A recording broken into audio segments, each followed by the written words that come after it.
Ladies and gentlemen, it is now time. The best there is, best there was, and the best there ever will be. And you know it. With a tear in my eye.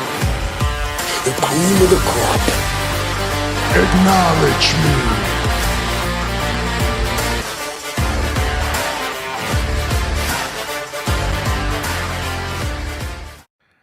Episode 388 of Top Rope Nation here on a Sunday morning, Independence Day weekend holiday here in the United States. Justin Joint and Ryan Drosty. No Jesse Velasquez this morning. He is enjoying some much needed R&R, but Jesse will be back next week. Justin, how are you doing this morning?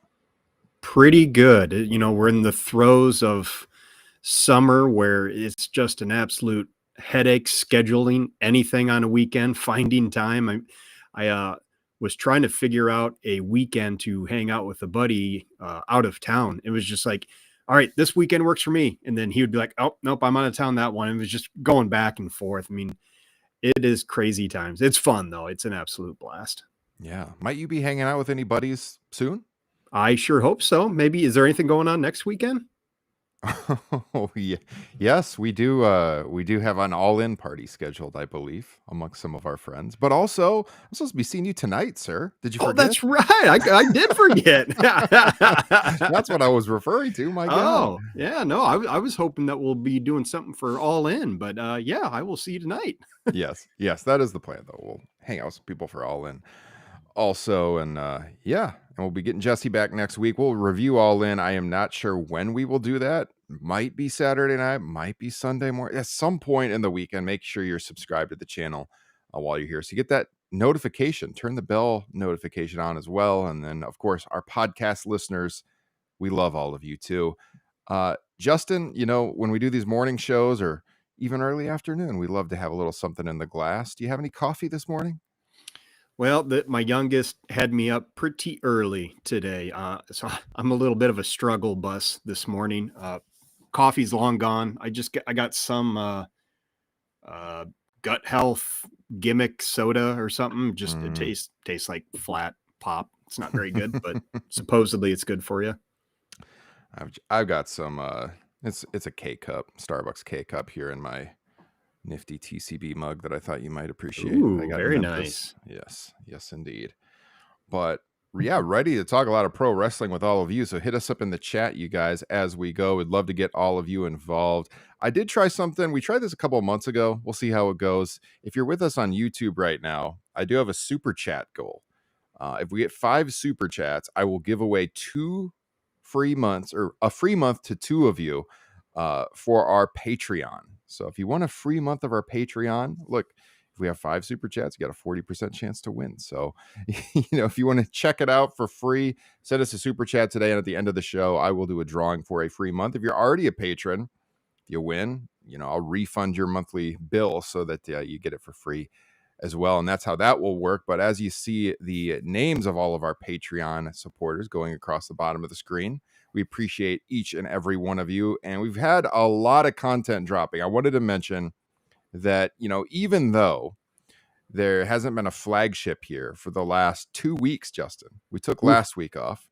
There has been a lot of audio dropping for our Patreon supporters. So again, Patreon is the way to hear from us more often. I'm just going to read through some of the shows that we have done, you know, since the last flagship. So Jesse has done 2 Unplugged since the last flagship on June 22nd. And I have done 2 TRN extra shows since the last flagship. So there's actually been 4 full podcasts that have dropped since the last flagship. So if you're here on our main feed on Apple, Spotify, YouTube, whatever, and you want some of that content, Patreon is the way. The link is in the broadcast description.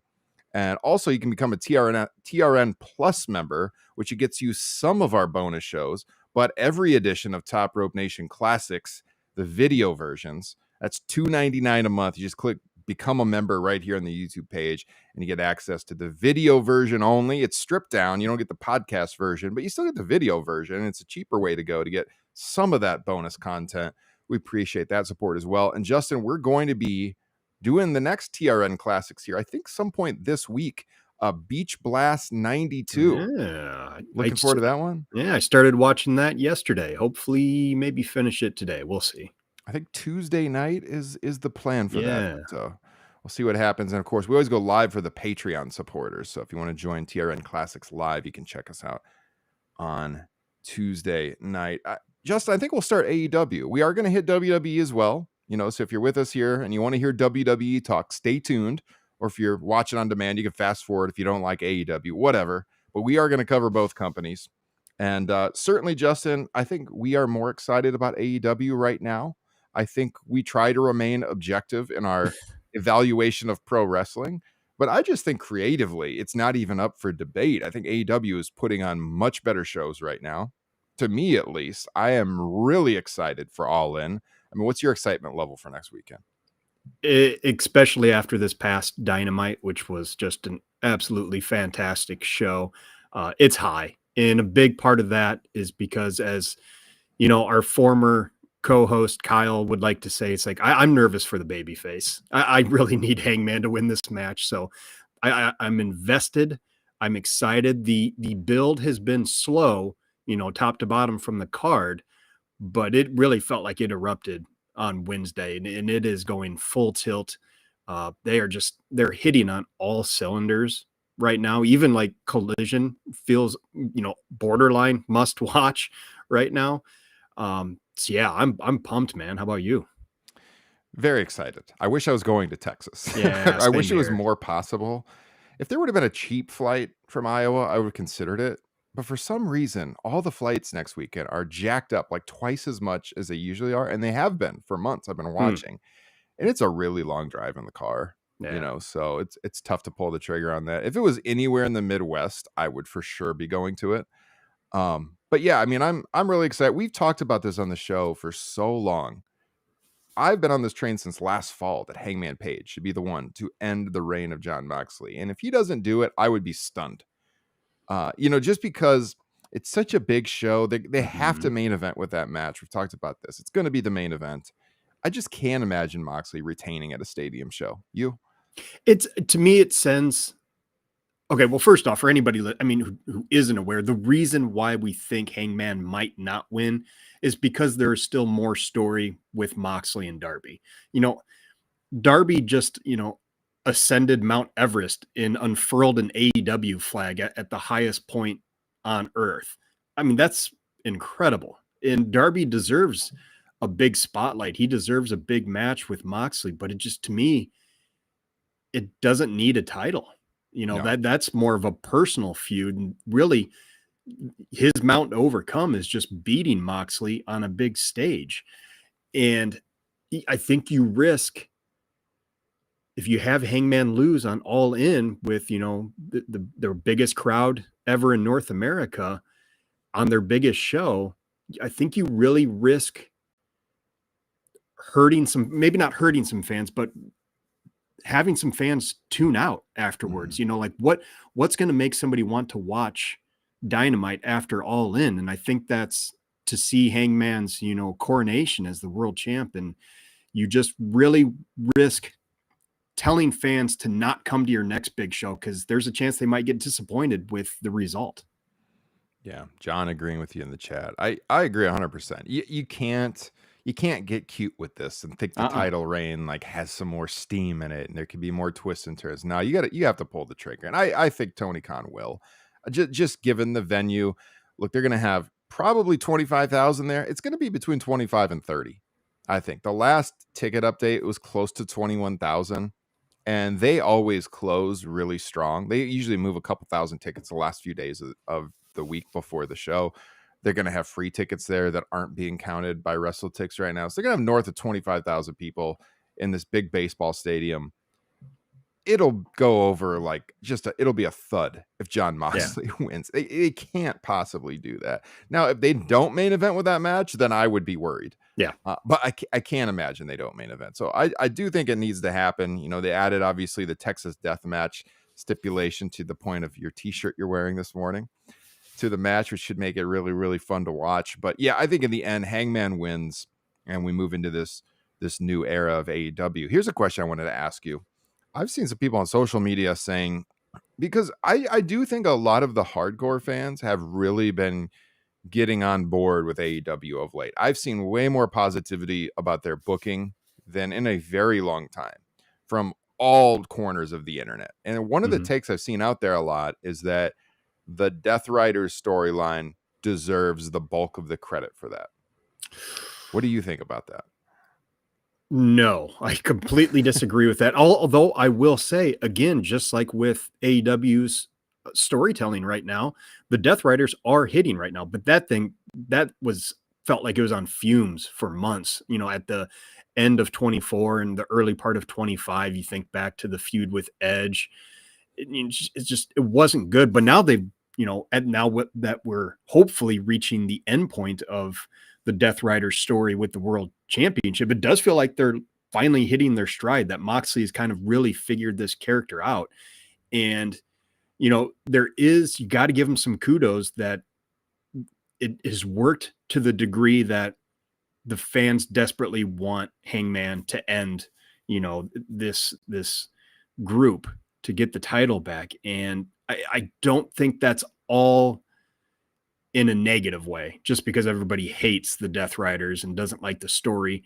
I do feel it's finally hitting right now, and you can give it some credit, but to give it all the credit, that's ridiculous when it's really, Ospreay and Swerve have been doing incredible work for a long time.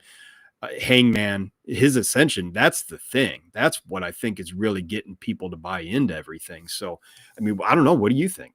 No, I agree with you too. I saw that take and I fiercely disagreed. I think I agree with you, and we've said this on the show, that the Death Rider stuff has been better the last couple of months.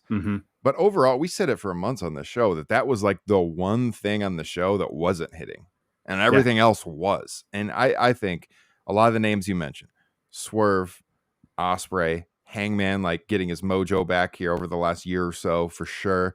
Timeless Toni Storm, I think, has been a draw as well. Like the best female wrestler in the world. Mercedes, yep, absolutely living up to her reputation. I think there's been a lot of things happening.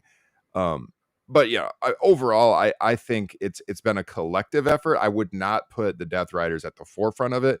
Now I do think it is an advantage because like people want to see it happen so bad that the title will change hands. And finally, this big, beautiful belt, AEW replica behind me, that big, beautiful belt will get out of that briefcase and we can start showing it off again. I think it's been a collective effort, though. I think everything I've heard is that backstage in AEW, they are this is one of the highest periods in company history as far as morale goes.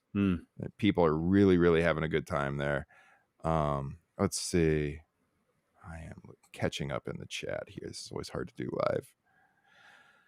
Yeah, I agree with Tim's point here. I've always felt this, and I know, Justin, you're a big Darby fan. To the points of, and I am too, like I like him. I just don't see him as a guy to be world champion. Definitely not right now, as they're trying to kind of get to this next level with the company. I think you have to go to somebody who's been around.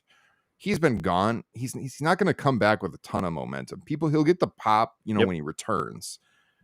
But the stuff with Hangman and even Swerve and Ospreay, like that's been building for months and months and months. You can't really put him in the world title picture right now. And so to Tim's point, I agree with what you said earlier, that him feuding with Moxley, that doesn't need to be for the title.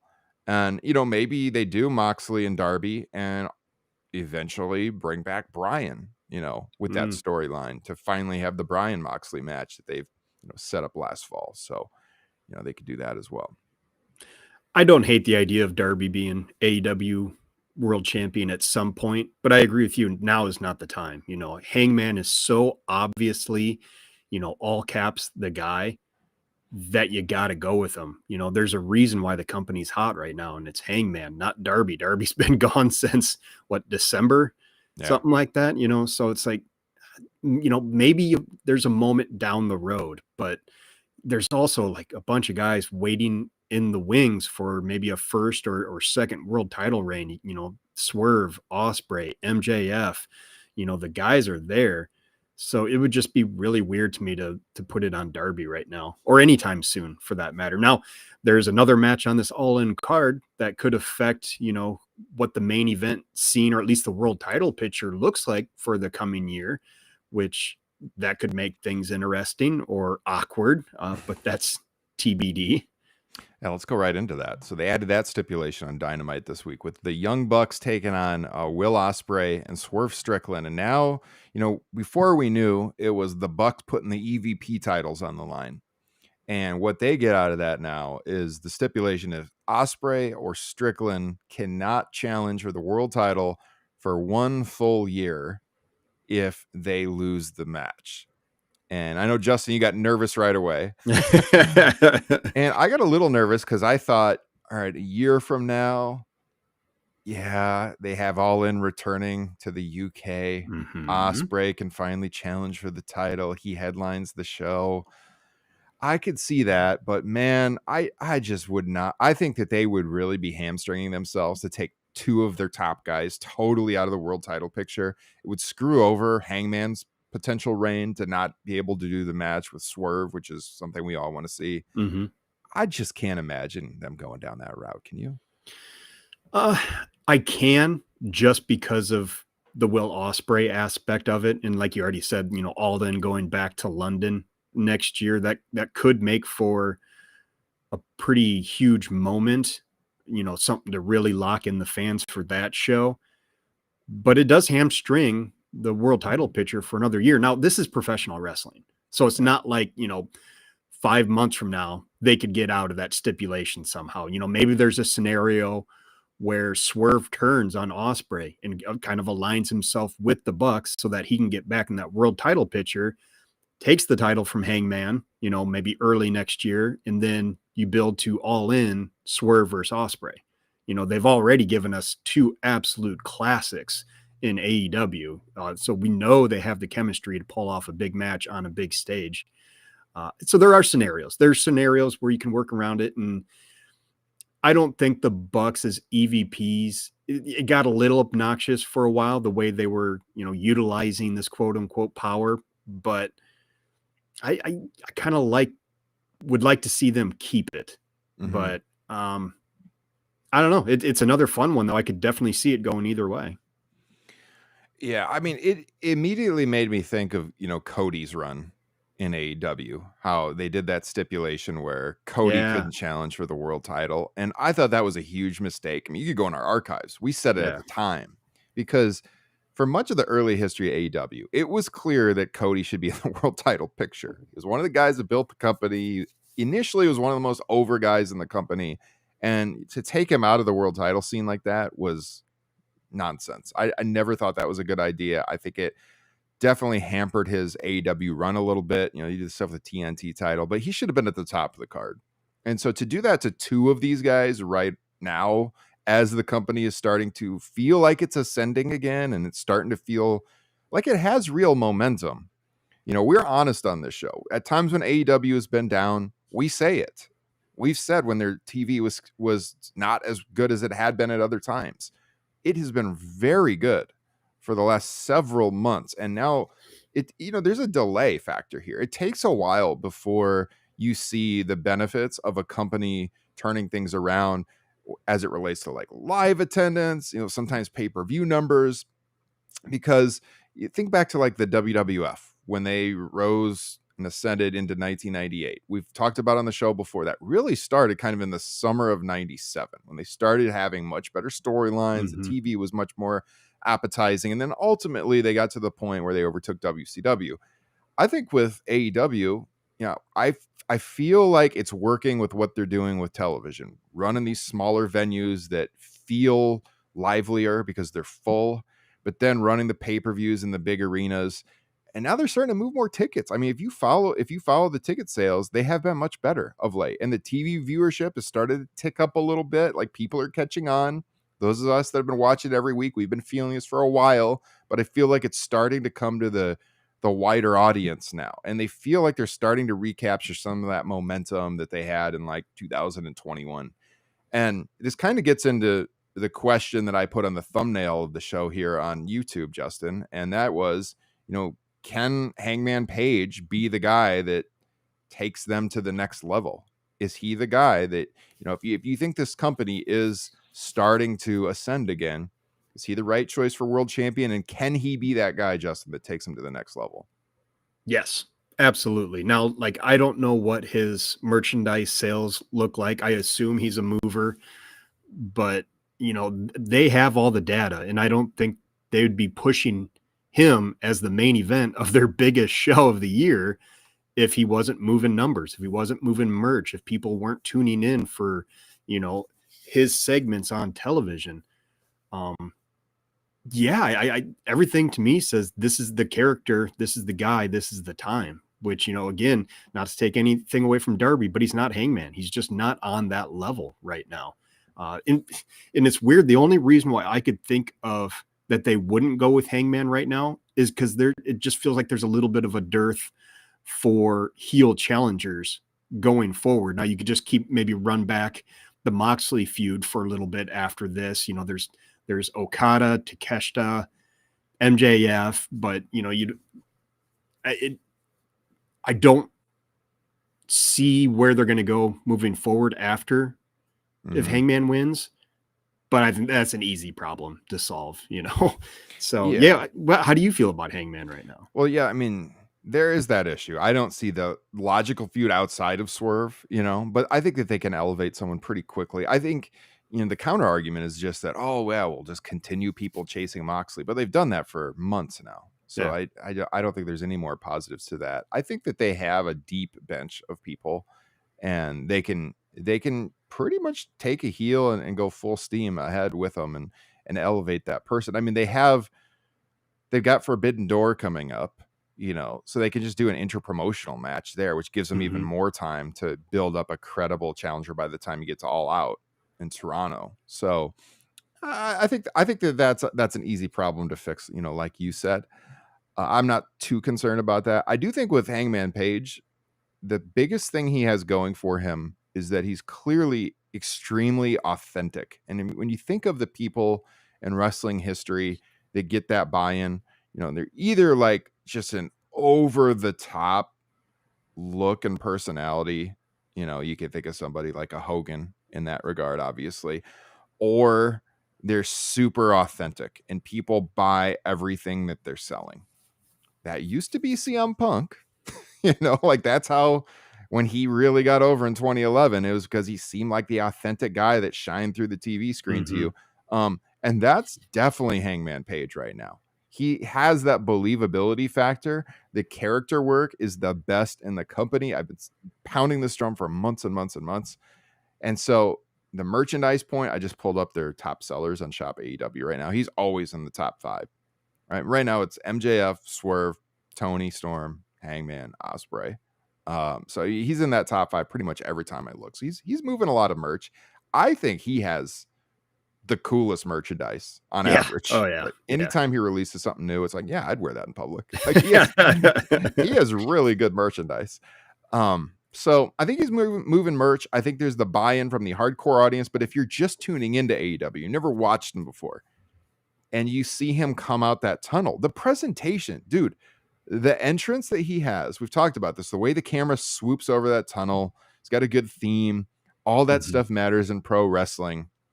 And then the look on his face when he walks out, like it's all there. I think it's contagious to anybody watching that this is a guy to believe in. So I think he could take him to the next level. Absolutely. I mean, he was champion the last time this company had real momentum in 21 into 22. Yeah. And obviously we had all the new faces there too. And some of that took away from his title reign. Like maybe he didn't get the spot like he deserved, but he was still doing awesome stuff. He was headlining shows with those big matches against Bryan. They did the 2 big matches on Dynamite at the end of 21 into early 22. So he's been the guy before. And I see no reason. I mean, honestly, people know Jon Moxley, but he kind of feels stale at this point. He had the one break, but he's mostly been around.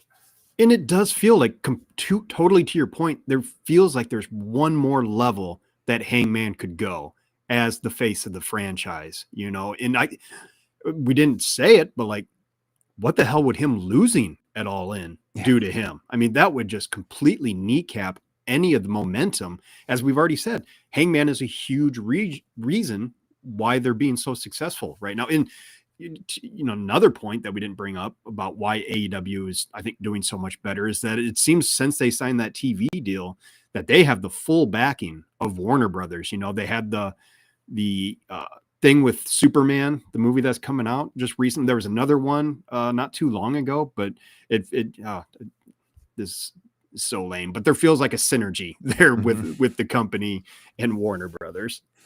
Oh God, we got Paul Levesque on this podcast now. Yeah, there's a synergy. Yeah, no, it does. And I mean, the HBO Max stuff has also been really big. Eventually, pay-per-view is going to get on there. We know it's coming. They're still working out the kinks with the technology. But I think from an exposure perspective, that's been huge. We're not privy to any of the numbers of what the HBO streams are doing.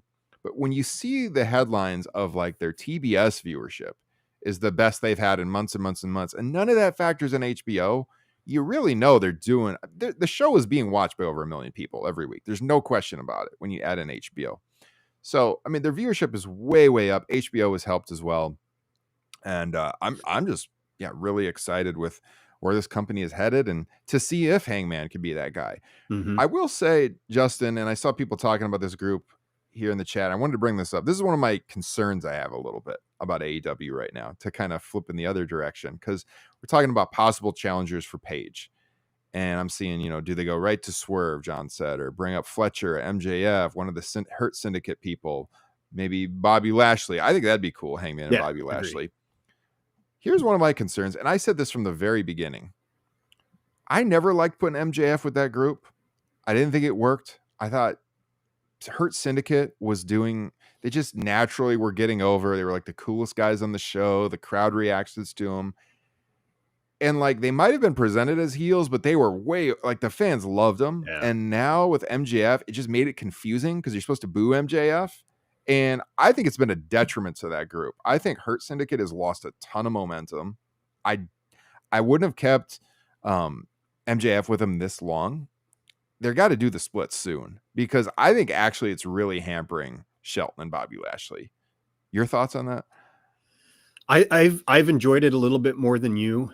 I do agree that MJF definitely steals some of the spotlight away from the Hurt Syndicate, and it does make things confusing with the heel baby face, which maybe that's what they wanted, was to kind of more solidify this group as heels rather than baby faces. The crowd can still chant along with "We hurt people," even if they're bad guys, but just there seems to be a really great relationship between MJF and MVP that really comes across on screen. And that just kind of works for me. I find the fact that he wears, the MVP like singlet now, the giant one piece. I get a kick out of that. I wouldn't drag it out for much longer. I kind of figured, the All In match was probably going to be MJF versus Bobby Lashley, but obviously they're going in a different direction now. We'll see. It does feel like there was an uptick with the tag division there for a while when Hurt Syndicate got the titles. And now it feels like we're back into a little bit of a lull. And that could be because, the focus is more on Hurt Syndicate as a group and not as the tag team champions. So I would not be shocked if Jet Speed actually wins the titles at All In. Obviously there's the patriarchy part of that too, which was just added as a third team to that match. I like it more than you, but I definitely see your point.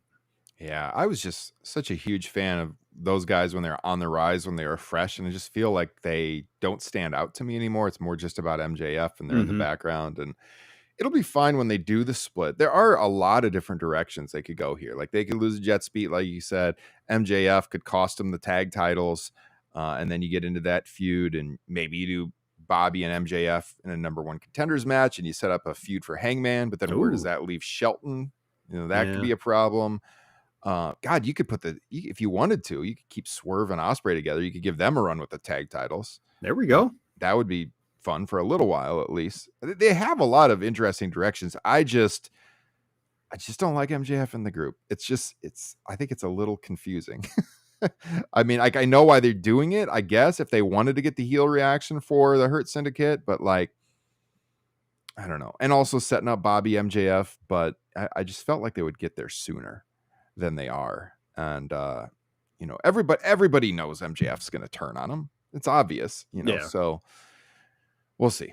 We'll see what happens. But yeah, that's the only, like, I'm not even hugely negative on it, but just a little bit. We'll see. We'll see where it goes. Yeah, just the rest of the card we can talk about here real quick, since the show is next weekend already. Timeless Toni and Mercedes. Obviously, everybody really looking forward to that. Do you have a feel on which direction they could go with that with the winner?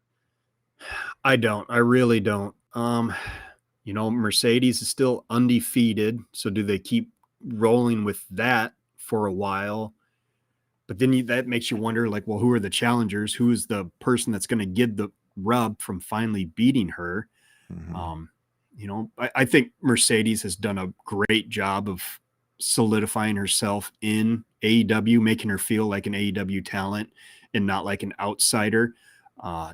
Toni's been there for a long time. She's the top act in the women's division. So it's a win-win, in my opinion, that either outcome is totally fine with me. Yeah, man, I don't know. Is your gut telling you something? I think Mercedes might win, but I'm not. I'm not super sure where they're going with this one at all, which makes it a lot more appealing to watch. Yeah. I think this was 100% the right call for this one, to make this the match at All In. We kind of talked about possible directions before this was the result coming out of the Owen tournament, but I think in the end, this was the marquee match. This was the right decision. They do have the Casino Gauntlet matches. Yeah. So, I mean, you could put over Athena and then do Athena Mercedes. Yep. Run that back as a title program next. I could see that happening. It's always tough because Toni is the best women's wrestler in the world right now. I think just all around. Yeah. In-ring character, but Mercedes is right there. For all the concerns that people had when she came in that she was going to live up to the contract, she has made those people look like fools. And I don't think there's no harm in putting the title on her, and there's stuff you can do that direction as well. So I think right now Mercedes is my pick, and then doing something with Athena, but I would not be surprised either way, to be honest.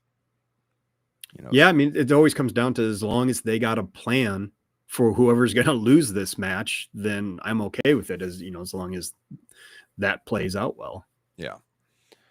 Let's see. I'm Okada Kenny running this in the US. This is going to be incredible, unifying the Continental and International titles into the Unified Championship. IC title.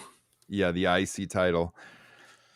What do you think for this one, direction-wise? I think this one's got to be Omega. Kind of just like with Mercedes, Okada's been on, he's had a long win streak. He feels like a truly big deal again in AEW, to the point where I don't think he'd be hurt by this loss. Yeah. And Kenny's on fire right now. He just got back from that long stretch of being away with, what was it, the diverticulitis, and you just got to keep going with him. You got to make him the big deal going forward, and maybe move Okada on to other stuff like Hangman. 100% agree. Got to go with Kenny Omega here, I think. Of all the big matches, this is the only one I feel is like a certainty of it's got to be Omega. Yeah. Be a great response from the live crowd when it happens too. Oh yeah. Looks like our chat is pretty much on board with Mercedes winning the women's match. Omega wins, drops it at the C2. John Hope says, we got some talk earlier on the tag team title situation. Yeah, Okada versus Page. I think that could be a good direction too, to Tim's point. Also, the rest of the card, I mean, we've talked about some of this. We talked about the tag team title just briefly here a minute ago. We talked about Swerve, Ospreay, and the Bucks. Yeah, the two gauntlet matches. Could see a return of Darby in the men's. Remains to be seen. And then, Adam Cole and Fletcher for the TNT title. Yeah, I saw Carl made this point earlier about how Cole feuded with Hangman in his original run as champion. Looking back, maybe it doesn't look great, but I mean, you got to remember, Adam Cole came in with so much momentum. We were in the building, Justin. That place went freaking nuts when Adam Cole walked out at All Out 21. And I think in those first few months when he was around, man, I don't have any problem with them doing that as a title match. Was that Revolution? Yes. And 22. So, now he just kind of feels like just a guy. But, giving him this chance to carry a title with the TNT title, see what he can do with it. Try to elevate it again. Kyle Fletcher. Yeah. I mean, irregardless of how we feel about him, or a lot of us feel about Adam Cole, he still gets a huge response from the crowd. You look at the pop he got in Arena Mexico. He's still a big deal, and I think this is a pretty good use of him to put over somebody like Fletcher, which I really hope happens. I think Fletcher should actually probably nuke him a little bit at All In, but yeah, I mean, he's lost a lot with us, but there is a wider audience that still thinks of him as a big deal. Yeah, absolutely. Yeah, I see Fletcher winning this one. You got to. Hope it's so. Got to be Fletcher. Yeah. I would squash him. Yeah. So that's All In. We will be talking about it all next weekend, deep diving. If you're looking for us to review Saturday night's main event, I don't think that's where our focus is going to be, Justin. You think? We might briefly just talk about the results depending on when we do our show. We might be head to head with Saturday night's main event. I don't know. I don't know when we're going to do the review. But damn, yeah, this card is looking outstanding. Going to be a really fun show. As of right now, there's 8 matches. They'll add to that this week. But man, for those of you that are going live, so very jealous. Yep. Very, very jealous. Someone had asked earlier in the chat, I don't know if he's still here, I saw it, about with Petco Park Survivor Series, do you think that WWE or AEW could run Yankee Stadium? Well, I mean, they're running an MLB Stadium right now here with the Ranger Stadium. Yankee Stadium, that'd be cool as hell. Obviously the biggest population base in the Northeast. I don't think that's going to happen anytime soon. You're at least 2 years out from another AEW Stadium show here in the US, because next year they go back to Wembley for All In. So the year after that, maybe they try something like that. I said it on the show at the time when Punk was here. Should have done a Wrigley Field show. It would have been so cool. It would have sold out. Maybe, and it's still got a lot of support in Chicago. Maybe they could do that long term. But I do think running a classic baseball venue would be super cool for them. But we got to see. We got to see where this momentum, takes them. And if their growth happens as we see it happening here over the next several months and years. Yeah, I mean, my dream scenario is that the momentum carries enough where they could do something huge in New Orleans for Dynasty, for what was originally supposed to be WrestleMania weekend. I don't think they could pull off the Superdome, but that's the dream of dreams. Mm-hmm. It'd still be fun, man. I think I could talk you into going to that one if they had it at the Smoothie King Center. That would be a little bit easier than Arlington, Texas. Yeah, right, for sure. No offense to all of our Texas listeners. It's just usually the flights are fairly cheap. Like I said, I would have gone, but for some reason they've been jacked up that weekend. And if I could have got like $150 round flight trip out of like Cedar Rapids, Iowa, I would have done it for sure. Or Des Moines, but not happening right now. Guys, before we go any further, we're going to hit some WWE stuff here in just a second. A few housekeeping items. I said it at the top, but if you're not already subscribed to us here on YouTube or your favorite podcasting platform, please make sure that you do. That helps us out a lot. Helps us in the algorithm. If you haven't clicked like on this live video yet, I put it in the chat at the very start of the show. Please click like. That also helps us. The more likes the live stream has, the more it gets pushed by YouTube. And I also wanted to mention one other thing before we move on, and that is I decided this morning, goddamn, I should have done an Independence Day sale on our store. We haven't had a sale on the Top Rope Nation merch store in quite some time. So I put up a sale. Let me share the screen. Hopefully this comes through. Yeah, there it is. I'm calling it the Independence Day Hangover Sale. 20% off everything in the Top Rope Nation store. It'll automatically appear in your cart. You can get to our store. Just go to topropenation.com and click merch, and it'll take you to the store. Easiest way to get there. We got some new merch lately, Justin. I don't know if I even showed you this. So like you can see right here, we have it's kind of like the chest logo, kind of more subdued. Top Rope Nation Unplugged, Jesse's Patreon show. You can get that in up to like 14 different colors. Comfort Colors t-shirts, I'm wearing one right now. Very comfortable. We've got the Top Rope Nation logo shirt here. It comes in like 14 different colors as well. It says $25, but that's before the 20% off. So, you take another $5 off of that. And $20 for a Comfort Colors custom printed shirt is pretty darn cheap. Got a new water bottle here for the summer with the TRN logo on it. Got some long sleeves, of course, for this fall as well. I mean, there's lots of different merch items. We've talked about the rocks glass that Justin and I have. We got pint glasses, hoodies, of course. Here's some of that glassware. This, we can assure you, we use it on the show when we do evening shows all the time. These they are very, very high quality. I mean, $12 for a printed rocks glass is really cheap. And then 20% off of that. So you're getting it for like $10.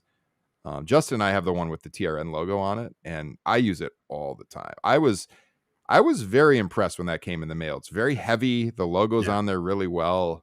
Good stuff. You see all the coffee mugs, water, but all of this stuff supports what we're doing here on the show. Helps so that I can give Justin and Jesse a bonus on their monthly paycheck as well. So if you guys want some merch, this is a good way to support the show. I'm just scrolling through it if you're not on the video feed, but we got a lot of different designs up here. I need to do a Top Rope Nation Classics design. There we go. That's one we don't have. But there's a lot of options here. Again, topropenation.com if you want to get in on the 20% off sale. That is going to end 48 hours from now. So, God, what day is it? Is it Sunday?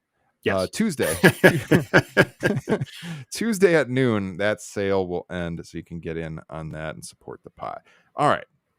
Real quick, WWE. The first thing I wanted to bring up, Justin, was this AJ Styles situation, because the Fightful had the report this week, because we've talked about this on the show, about possibly AJ coming over to AEW, rekindling some stuff with his old Bullet Club team members, perhaps doing something interesting late in his career here. What is he, 48 years old, I want to say? That sounds right. Yeah, he is. 48 years old. Instead, AJ has signed a 1-year extension with the WWE to take him to 49 years old with WWE. I guess, he can jump in a year if he wants to. I'm happy the guy is getting paid. But, as a guy, Justin, who has been a big fan of AJ Styles going back almost 25 years, loved his stuff in TNA back in the day.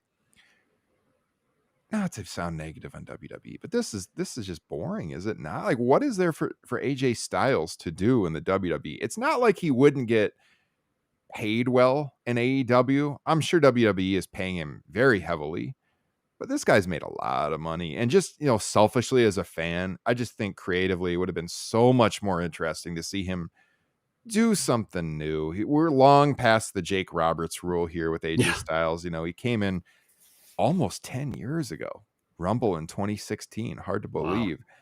Wow. And he's going to stick around another year. So what do you make of this? Must be nice to be rich. I mean, that's the only reason I can think of, because he is not in. And unlike Ryan, I am a little bit biased. To me, he hasn't done anything interesting since like 2019. Like I would be hard pressed to think about any interesting feud. I mean, obviously he's AJ Styles, so even an average match is going to be pretty damn good. But even then, I'm having a hard time thinking of any classics that he's had in the past 6 years, and especially when compared to how amazing those first 2 years were in the company. It's just it would have just been more interesting to see him jump. And I think about, there's guys in AEW that I would like to see jump to WWE just because it would freshen things up, make things more interesting. Look what jumping did for Cody. Look what jumping did for Swerve Strickland. Sometimes you just need to do something to freshen things up. Ricochet is another perfect example of jumping and just trying new things. So that's a huge snore for me, seeing him extend. I mean, again, like you said, he's got to be making great bank. There's the comfort of consistency of working at the same place. It's more than just money. It's all the relationships I'm sure he has there and doesn't want to leave. But as a fan, it's just boring. One of the big positives AEW used to have over WWE is they didn't really run house shows. They did a few of them, but they don't do it at all anymore. Mhm. And you get that lighter schedule. Now WWE is pretty much dropped house shows. They do them occasionally, but their schedule's not as grueling as it used to be. So yeah, you understand the factor of like the familiarity and just being comfortable there for sure. But yeah, I agree. Outside of the Cody match, he did it like Clash at the Castle, and they just hot shotted that. Like he just became a challenger out of nowhere. He hasn't really had the memorable feuds or anything like that. He's just kind of a guy there that he's reliable. He'll have good matches. I just, selfishly as a fan, like to see him do something more interesting. But, we say the same thing the other direction too. We talk about people that should jump to AEW, but we also have talked about people who should jump to WWE. I know we said Jade for a long time would be much better in the WWE system. She's gotten a little better. That worked out. But we talked about people, jumping the other direction as well and how that could help them. So, I mean, it goes both ways. It's just, and we'll probably be saying this in like 2 to 3 years if we're still doing this show, that there's people that have been in AEW now for almost a decade. Maybe time to move over the other direction. It's just WWE has been the consistent company for years, and there's people that have been there a decade who have a history with some of the people that founded AEW, and they could do some interesting things. So I mean, history has Wardlow, shown, Carl, to your point, Wardlow is a guy who has WWE written all over him. We've talked about that before too. History has shown that wrestling is at its most fun when there's two viable large companies, if only to have guys jump around, to move around, to have the big debuts out of nowhere, and just it brings so much more exciting, regardless of what side of the fence you fall on.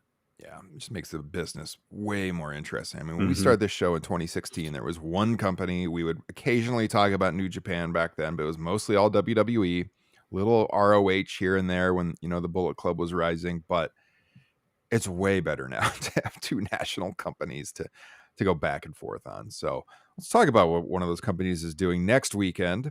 They are doing NXT Great American Bash head-to-head with All In.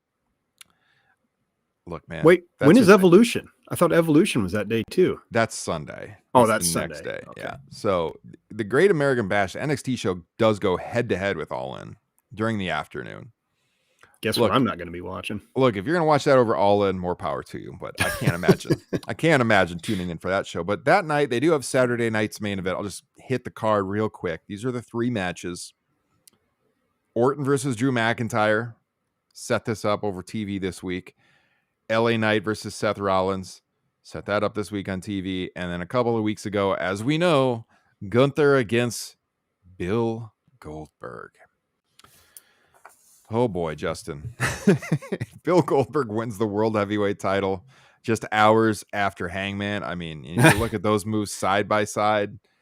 Which wrestling promotion do you want to watch? I mean, I feel like the only reason to put on Goldberg would be to do like a quick title change and Seth cashes in or something. I just cannot imagine them giving Goldberg a run. That would be horrendous booking. The way Paul Levesque's booking has been the last few weeks or few months, I guess I can't put it past him, but my God, please do not do this. It didn't need the title. So the fact that's that the weirdest part. Yeah, that's what gets me nervous because maybe they feel like an NBC show needs a title match. I don't know, but like, when they did the match with him and Jay, we talked about it at the time. Have Seth cash in, do the title change on Raw that week.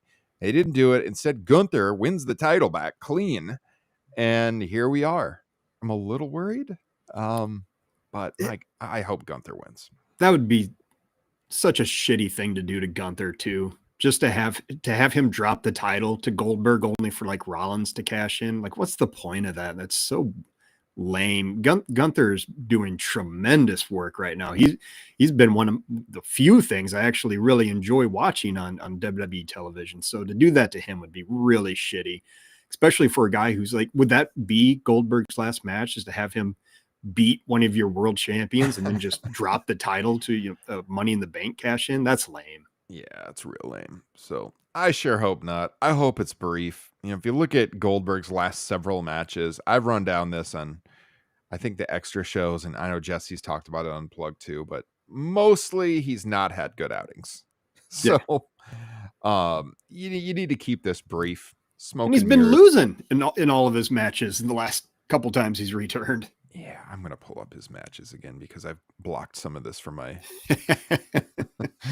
memory. Yeah, he beat Bobby Lashley at Crown Jewel 21. So that was his second to last match, but then he lost to Roman at Elimination Chamber in 22. That was his last match he had. It was a 6-minute match. He lost to Lashley before that at SummerSlam 21. He lost to McIntyre before that. He lost to Braun Strowman before that. Then he did beat The Fiend for the title at Super Showdown in Saudi Arabia. Bad fucking match. Yeah, in 2020. That match is horrendous. What is the score for that one on Cage Match? I am curious. 0.24 out of 10. I almost said it's going to be too high no matter what you say, but never mind. I think that's about right. That's adequate. That is a good rating. Objective rating for that match. Yeah, I mean, I think his highest rated match out of the last several was the one where he beat Lashley, and it was a Falls Count Anywhere match. Dave went 3 3/4 on that one. But other than that, they've pretty much all been bad. The one with Roman was real short, like a 6-minute match. What was the score on that one? 3.42 out of 10 on Cage Match. Dave gave it 2 stars. That was his last match. So, and that, I mean, that's a 6-minute match. You can't go much longer than that. No, you just can't. So there's no reason to do any title change here. It wouldn't make any sense. So I sure hope not. Give him his sayonara here in Atlanta and be done with it. Yep. So that's on Saturday night. That will be after All In ends, because All In starts during the early afternoon. This will be evening time. So if you want to go from watching All In to this, that's your bag. There you go. I will watch it at some point for sure. Maybe that night. We'll see. But then the next day, they have Evolution 2 in Atlanta. And man, the scheduling for this show, Justin. They're running this at the State Farm Arena in Atlanta, and just down the way at the home of the Atlanta Falcons at the very same time as a Beyonce concert. And they are having a hard time moving tickets for this show. They got 6 matches announced. They are doing Jade Cargill and Naomi in a no-holds-barred match.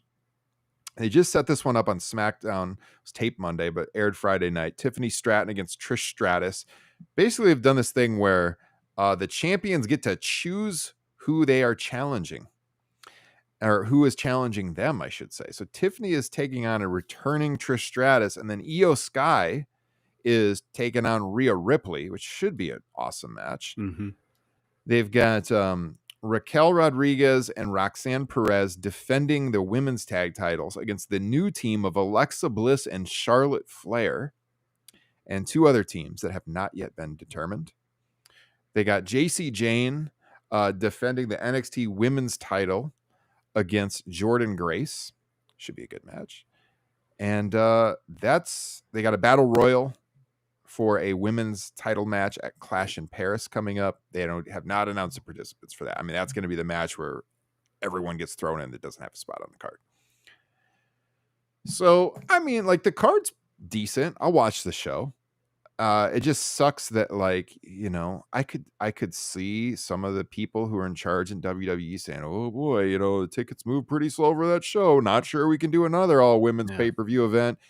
Despite the fact that they went head to head with like one of the biggest touring acts in the world in the same town on the same night, Justin. It's a shame. I mean, they're in a bit of a death spot if you're thinking about this like a wrestling card. 3 big shows on Saturday, Beyonce on Sunday. It's been so long since they've done this show, and it was so cool when they did it originally, giving the ladies, you know, their own giant spotlight. And it's just such a disservice to them. You know, I know they're just trying to stick it to AEW, and that's lame. They shouldn't even be thinking about AEW, but just such a disservice to these ladies to put them in this spot where I don't like it at all. There is no Beyonce concert Saturday night. Where Saturday night's main event is airing. That night she's off, but yeah, she's at the Mercedes-Benz Stadium on Thursday, Friday, Sunday, and Monday. 4 shows in Atlanta. Cowboy Carter. Yeah. And to Carl's point, you're right. I forgot to read that one up. But they also have a triple threat for the women's IC title with Becky defending against Bayley and Lyra Valkyria. So those are your 7 matches for Evolution as of right now. We'll talk about it on the show. I know Jesse will watch it for sure too. And we'll cover that either probably like several days after. Maybe we'll hit on, I'm sure he'll hit it on Unplugged that week, and then we'll probably hit on it in 2 weeks here on the flagship. So, because by the time that show happens, we will have done our All In review either Saturday night or Sunday morning. So it'll be too late to cover that one. So yeah, I think I've hit everything I wanted to cover. Justin, do you have anything? No, I think that covers it all. Yeah. So, hey, it's been 2 weeks. I was definitely looking forward to getting on here with you. Looking forward to doing the Beach Blast show Tuesday night for our patrons with both of you guys as well. Should be a good time. Appreciate everybody that tuned in live here, gave you a little WWE, a little AEW, and next weekend, a huge one for pro wrestling. And we'll be covering it all with you guys. Appreciate you all. Justin, any parting comments? Hope everybody had a fun and safe Independence Day weekend. Yes, absolutely. I did a lot of grilling, as I know Justin did as well. Oh, yeah. Same, sir. Same. Yeah. All right, guys. This has been episode 388 of Top Rope Nation. We will be talking to you all again real soon. Take care, everybody. Enjoy your week. Peace.